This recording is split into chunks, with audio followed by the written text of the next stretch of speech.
Bon, très simple, pour réaliser donc cette crème pâtissière, alors c'est une crème pâtissière avec des œufs entiers, hein, d'accord? Ça n'a rien à voir avec la crème pâtissière que l'on voit habituellement avec des jaunes d'œufs. Là, on met les blancs d'œufs, ok? Alors, il va nous falloir 1 litre de lait. Donc là, c'est du demi-écrémé. 1 litre de lait, 5 œufs entiers. Il nous faudra 180 g de sucre. Ici, j'ai 2 sachets de sucre vanillé. Alors, vous pouvez mettre de l'arôme de vanille, mais le problème, c'est que l'arôme de vanille, si jamais il est coloré, ça va vous colorer la crème pâtissière. Donc, faites attention à ça, hein, d'accord? Ensuite, j'ai 100 g ici de maïzena. Donc vous pouvez mettre de la farine hein, si vous n'avez pas de maïzena, mais la maïzena apporte une texture voilà, qui est assez jolie. Hein. Et c'est tout. Hein. Donc 180 g ici de sucre. Ok? Allez, on se retrouve tout de suite. Bon, très très simple, hein, d'accord? Je mets les œufs de côté pour l'instant. Ici, je récupère la maïzena. Donc maïzena ou la farine. Et on va la mélanger directement dans le lait froid, hein, d'accord? Alors, je récupère le fouet. Vous avez vu ce que je fais? Alors, je ne fais pas une crème pâtissière comme tout le monde et j'essaie vraiment de vous apporter le, comment dire, le côté le plus facile, hein, d'accord? Alors, on mélange pour l'instant pour faire dissoudre donc la maïzena. Commencez par ça, hein, frottez bien sur le, allez bien sur le fond parce que la maïzena elle a tendance à aller sur le fond. Alors, pour ceux qui ne savent pas ce que c'est que la maïzena, c'est une fécule de maïs. Ok, voilà, vous avez ce genre de paquet que l'on trouve dans le commerce assez facilement. Ok, allez, on va venir mélanger pour l'instant. On va bien sur le fond. On fait attention que ça reste pas collé. Hein. Là, je vois que ça colle un petit peu. Donc, je mélange pour l'instant environ voilà, 30 secondes. Hein. On est bien. Alors, ensuite, on va pouvoir ajouter le sucre vanillé. Sucre vanillé, sucre normal. On mélange. On mélange comme il faut. Alors, c'est simple. Je mets tout dedans. J'emmène ça sur le feu. J'emmène à bouillir. Et dès que ça bout 1 minute, c'est bon, je débarrasse, ok? Et ma crème pâtissière est prête, ok? Après, au niveau de l'aromatisation, on peut l'aromatiser avec ce qu'on veut, hein. Fleur d'oranger, vanille, cannelle, c'est vous qui voyez, hein, d'accord? Allez, ici, je récupère mes œufs, ok? Et je viens les battre. Donc, ce sont des œufs entiers, on les bat pour faciliter donc leur incorporation. Alors, quand c'est fait, on va pouvoir verser le tout directement dans la casserole. Alors, pour cette recette, vous pouvez commencer par ce que vous voulez. Là, j'ai commencé par la crème pâtissière, mais on peut très bien commencer par la pâte à crumble. On peut commencer par la pâte à gâteau. C'est vous qui voyez, il n'y a pas d'ordre vraiment. Hein. Moi, je commence par donc la crème pâtissière. Et ensuite, je vais attaquer certainement par la pâte à crumble pour la laisser bien refroidir. Et ensuite, je vais finir avec la pâte à gâteau. Comme ça, j'aurai un gâteau moelleux que je vais utiliser donc au dernier moment. Allez, on mélange comme il faut et on se retrouve sur le feu. Bon, très bien, là on part sur le feu, on mélange bien, on s'assure qu'il n'y ait pas la maïzena qui reste au fond et surtout on ne s'arrête pas de mélanger. Là, je vais bien mélanger jusqu'à ce que ça épaississe, ça va prendre quelques minutes. Et ensuite, dès qu'on commence à voir les premières bulles arriver, on compte environ 1 minute pour être sûr que la crème pâtissière soit cuite, hein, d'accord? Surtout, on ne s'arrête pas de mélanger, on va bien sur les côtés, c'est là où ça risque de cramer, hein, d'accord? Et quand vous utilisez une casserole, utilisez plutôt une casserole à fond épais, hein, d'accord? Prenez pas quelque chose de trop fin en alu parce que sinon ça va cramer aussitôt, ok? Allez, je mélange pour l'instant, je ne m'arrête pas, on se retrouve. Attention les amis, vous voyez les premières bulles arriver? Est-ce que vous les voyez là? Dès qu'on voit les premières bulles, on compte environ 1 minute de cuisson, hein, d'accord? On peut aller jusqu'à 2 minutes, hein, d'accord? Surtout on ne s'arrête pas de mélanger, on va bien sur les côtés. Le signe que la crème est cuite, c'est quand on voit les bulles arriver, mais au milieu, pas sur les côtés. Hein. Ça commence toujours sur les côtés. Dès qu'on commence à les voir sur le milieu, c'est que la crème est cuite. Hein. Là, ça commence à arriver gentiment sur le milieu. On baisse un petit peu le feu si besoin. Et surtout, on ne s'arrête pas de mélanger, on voit bien sur les côtés. Hein, d'accord? Vous avez vu, on a une crème pâtissière bien jolie, bien jaune. Ça, c'est parce qu'on a mis du sucre vanillé clair. Hein. Si on met de l'arôme de vanille, ça va colorer, ok? Alors n'hésitez pas à goûter de temps en temps hein, pour être sûr que c'est cuit, hein, que la fécule de maïs soit cuite. Ok? Donc là pour moi c'est bon, hein, ça fait même 2 minutes que ça bout.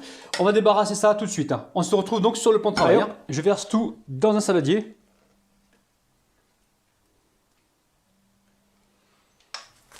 Ok, allez.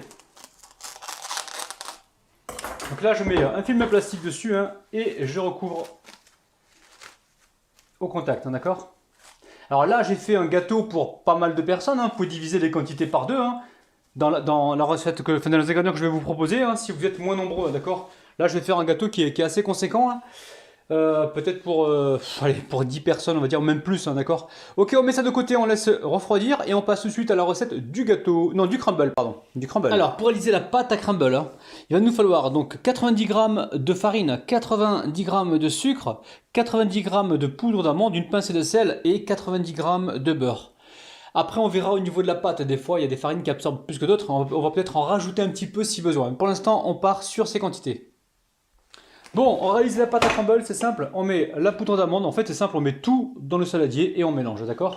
Poudre d'amande, on met le sucre, on met la farine, et je mets pas d'œuf moi dans la pâte à crumble, parce que je sais qu'il y en a qui vont me demander, hein, j'ai fait des crumbles précédemment, et on me demander, il n'y a pas d'œuf? Ben non, il n'y a pas d'œuf dans une pâte à crumble, en tout cas pas dans la mienne.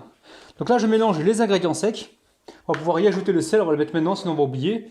Petite pincée de sel, sel du Noirmoutier les amis, hein. On mélange comme il faut, et ensuite on rajoute le beurre. Alors le beurre vous le sortez 1 heure avant, ou alors vous le sortez la veille si vous voulez, pour justement qu'il soit moins, pour qu'il puisse être facilement malléable. Ok, allez, on met ça de côté pour l'instant. Là, le but du jeu, c'est de venir former donc une pâte, ok? Allez, on mélange tranquillement. Bon, la pâte est réalisée. Alors, je sais qu'il y en a qui vont me dire, ouais, mais la pâte à crumble, c'est pas comme ça, il faut que ce soit sablé.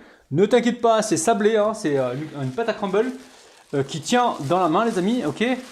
Là, je la mets dans un sac plastique. J'appuie comme ceci, hein, gentiment, et je mets ça, écoutez bien les amis, au congélateur.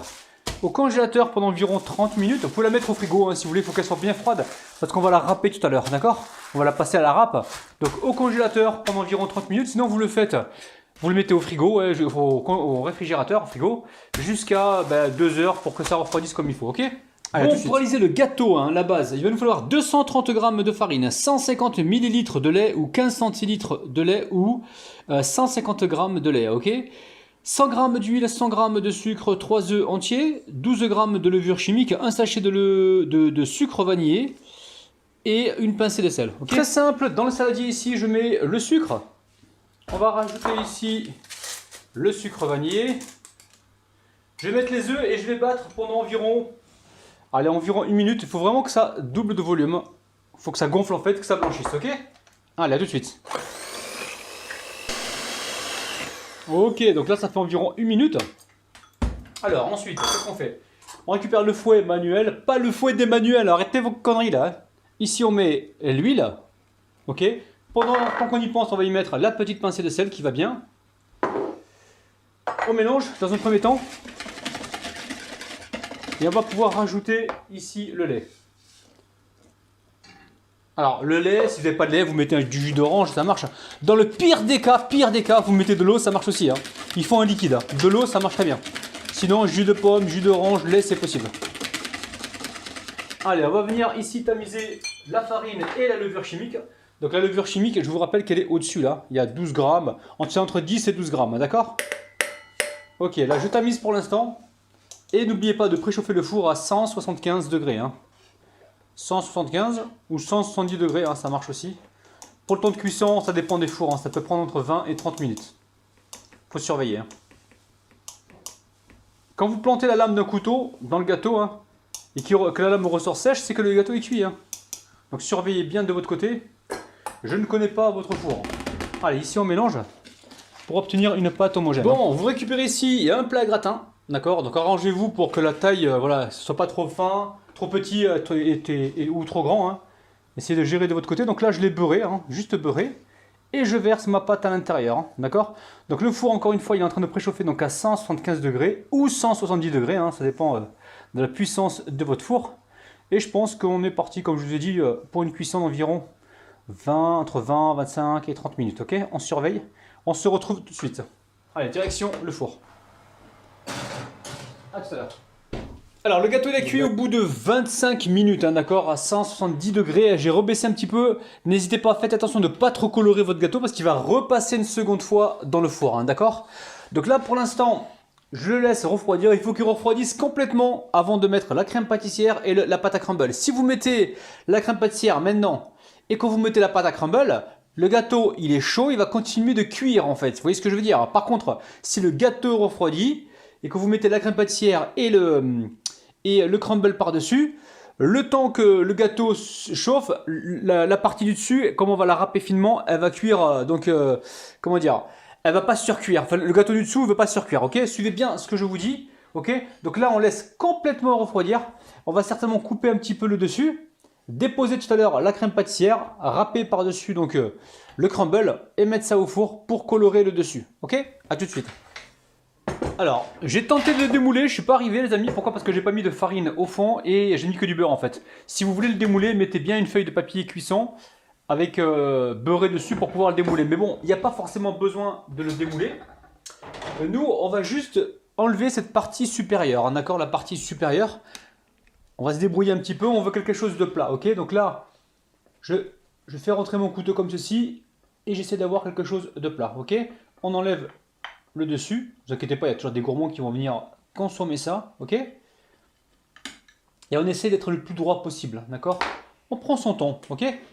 Là pareil, on va venir couper comme ceci, on se met bien plat, et on coupe pour avoir quelque chose de bien droit. Il n'y a pas vraiment besoin de le démouler, hein. Si vous arrivez à le démouler, donc démoulez-le et coupez-le avec un grand couteau, hein. Sinon juste comme ça fera l'affaire. Ok, donc on va essayer quand même d'aller vraiment sur les bords parce que ces bords là ils risquent tout à l'heure d'être un petit peu secs et on veut justement éviter ça. Par contre le bord, vous passez juste la lame du couteau comme ça dessus, hein, pour retirer vraiment le nécessaire, hein, juste la croûte, hein, d'accord? Alors on fait un petit coup de propre et on se retrouve tout de suite. Donc n'hésitez pas à revenir là sur le milieu si vous voyez que c'est un petit peu bombé.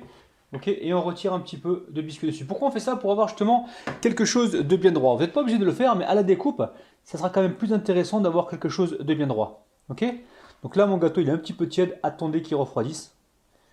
Et donc passez à cette étape. Allez, on se retrouve tout de suite. Bon, alors je vais juste aplatir pour récupérer, enfin pour avoir une surface bien plate, être sûr. Donc là regardez, j'ai pris un pinceau pour nettoyer les bords, ok? Donc là on a une surface bien plate. On va pouvoir maintenant verser la crème pâtissière. Alors je ne sais pas si je vais tout verser, je vais voir en fonction de la place que j'ai. Donc là elle est encore tiède la crème pâtissière, hein. Elle est encore tiède, donc là je la verse gentiment. Alors est-ce que j'ai fait trop de crème pâtissière? Je vais vous le dire, hein, les amis, hein. S'il en reste un petit peu, c'est pas grave, vous la gardez pour faire autre chose, une tarte ou une verrine, ou c'est vous qui voyez. Alors, je vais commencer à aplatir. Donc si jamais votre crème elle a refroidi, vous la battez un petit peu. Sinon, vous l'utilisez comme ça quand elle est un petit peu tiède. Ok? Ça sera plus facile, plus malléable. Bon là j'ai rempli ce qu'il fallait. Alors pour être franc avec vous, je pense que si vous faites juste la moitié en crème pâtissière, je vous mettrai les quantités en bas de la vidéo, hein, d'accord? Juste la moitié en crème pâtissière, c'est-à-dire, alors vous mettez 3 œufs, hein, donc vous n'avez pas divisé un œuf en deux. Donc juste la moitié en crème pâtissière, je vais vous mettre les ingrédients en bas de la vidéo. Mettez pas 1 litre, ça va faire un petit peu trop. Moi il me reste un petit peu, je vais certainement faire des tartes ou autre chose avec. Mais la crème pâtissière avec des blancs d'œufs, c'est génial, hein. Ça évite justement les pertes. Ok? Alors on essaie d'avoir une surface bien plate et ensuite on va venir râper par-dessus le crumble. On repasse ce gâteau un petit peu au four. Alors si vous avez un four qui n'est pas à chaleur tournante comme moi, c'est-à-dire un four à gaz, allumez d'abord un petit peu en haut pour que ça colore un petit peu. Et ensuite allumez un petit peu en bas, mais pas très longtemps. Le but du jeu c'est de faire colorer que le dessus, hein. Donc c'est à vous de gérer en fonction, vous devez connaître votre four mieux que moi les amis, hein, d'accord? Donc voilà, essayez de gérer de votre côté. Sinon, moi je vais le faire à chaleur tournante tout à l'heure une fois que j'aurai mis donc la pâte à crumble par-dessus. Un petit gâteau sympathique. On se retrouve tout à l'heure. Donc juste la moitié, je vais encore répéter, je sais. La moitié en crème pâtissière, il n'y a pas besoin de mettre 1 litre de lait.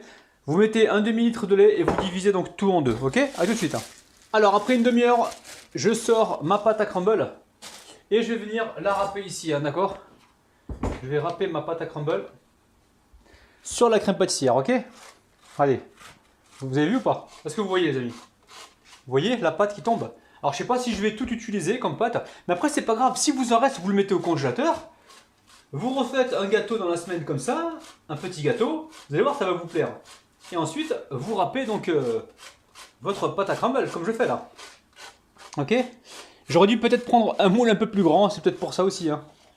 Mais suivant le moule que vous allez utiliser, plus ça sera petit, moins vous allez mettre d'ingrédients. Ok? Donc là on est en train de râper le crumble, je sais, hein, c'est original.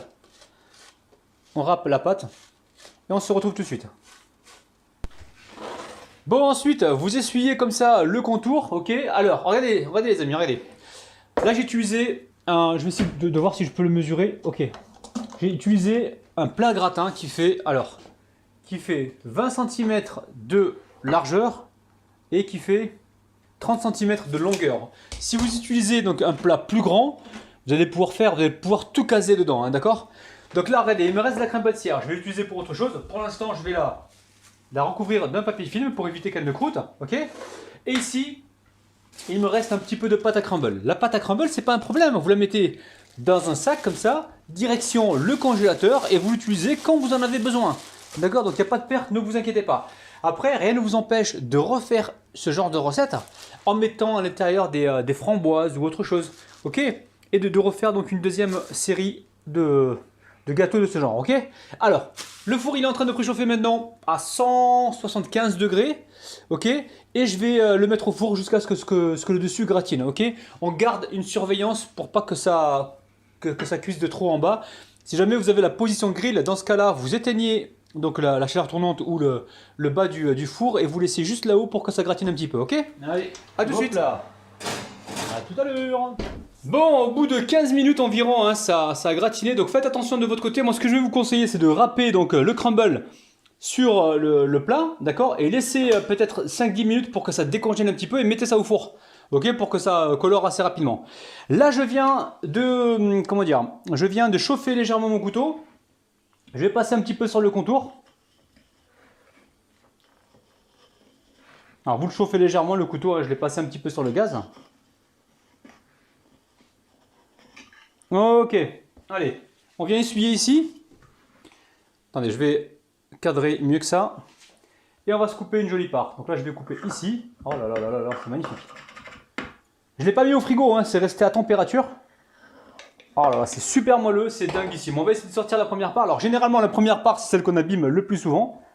On va essayer de ne pas trop l'abîmer. Hein.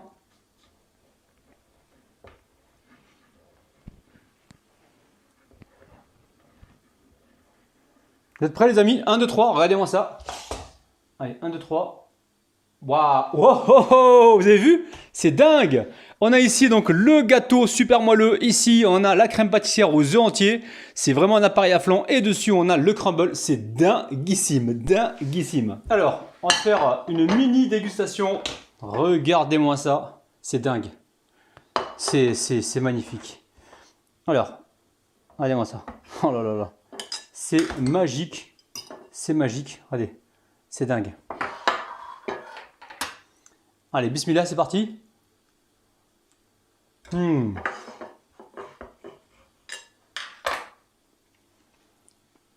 Je pense que je vais l'appeler le gâteau parfait parce que c'est super bon, c'est bien équilibré, c'est pas trop sucré, c'est dinguissime. C'est à la fois frais, moelleux, onctueux, c'est dingue.